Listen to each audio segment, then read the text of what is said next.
Global Career Models in Action, Beyond Borders. Issue 2, Ireland, Dr. Mary Quirke, a leading expert in universal design for learning and inclusive career guidance, shares her journey from universal design for learning to universal design for guidance and the need for greater inclusion in career guidance. Synopsis from UDL to UDG. Dr. Quirke outlines the origins of universal design and universal design for learning, highlighting the limitations of traditional approaches in both education and career guidance, particularly for marginalised individuals, including those with disabilities, and presents the need for universal design for guidance to create more inclusive and equitable career guidance practices. Dr. Quirke emphasises the importance of a preemptive and intentional approach, moving away from reactive accommodations and towards designing for the diverse needs of all individuals.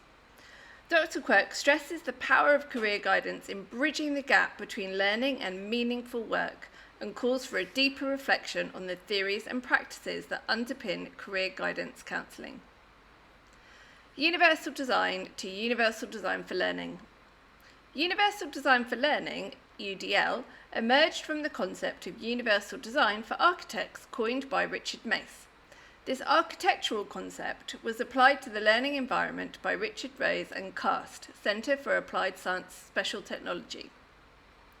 At its heart, UDL designs learning for someone, often those with disabilities, in a way that benefits everyone in the learning environment. It's intentional, reflective, learner-centred, and preempts needs within the classroom. As Dr. Mary Quirke says, the first thing we're saying is it's preemptive. We need to think about it in advance. The need for universal design for guidance. By recognising that many current career guidance theories originate from the 1950s and were based on assumptions about a predominantly male and American workforce engaged in more static employment, Dr. Quirke sought to explore current career guidance practices through her PhD entitled There Has to Be More Than One Way: How the Learning Experience of People with Disabilities Can Inform Career Guidance. Research shows that marginalised groups currently face many barriers to effective and relevant career guidance.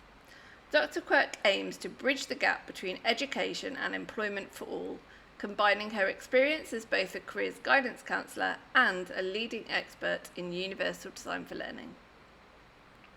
She ensured that her Delphi study was user-centred and spoke to many people with disabilities who had achieved successful career transitions to understand what worked in their guidance experiences.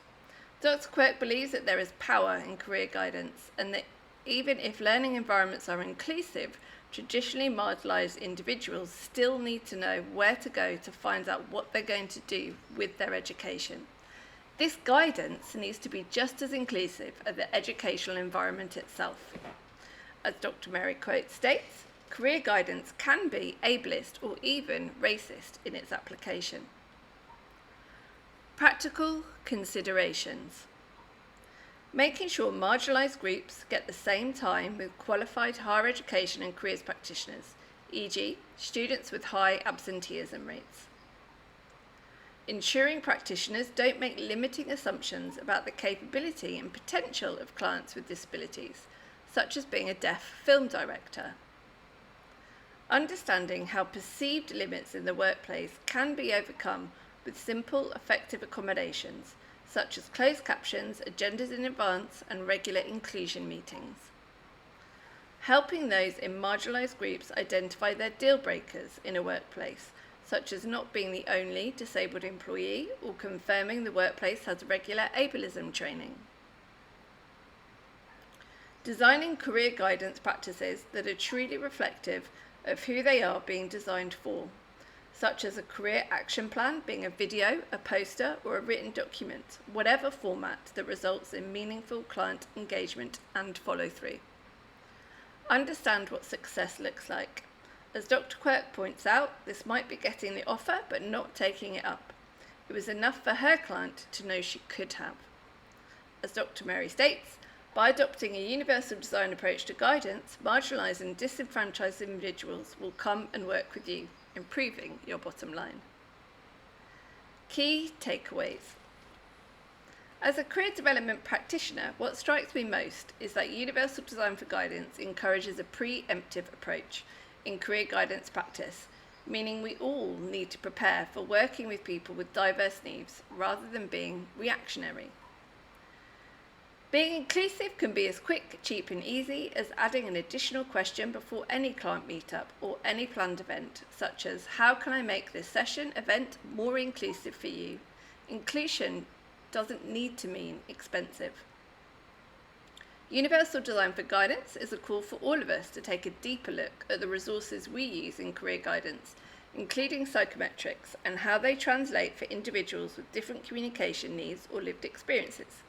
For example, as Dr. Quirke points out, not all languages and cultures even have a word for career or career guidance.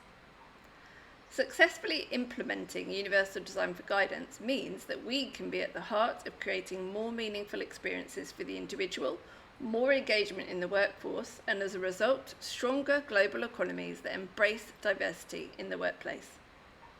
What is most exciting is that we have the opportunity to influence future employers, entrepreneurs, policymakers and educators who have experienced inclusive education and career guidance practices and take this culture into their future workplaces. The future of Universal Design for Guidance.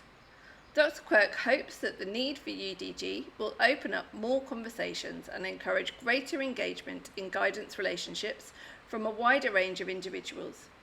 UDG is the bridge connecting inclusive learning experiences with successful career transitions, with the ultimate aim to enable everyone to recognise their capability, realise their potential, which will lead to broader societal benefits.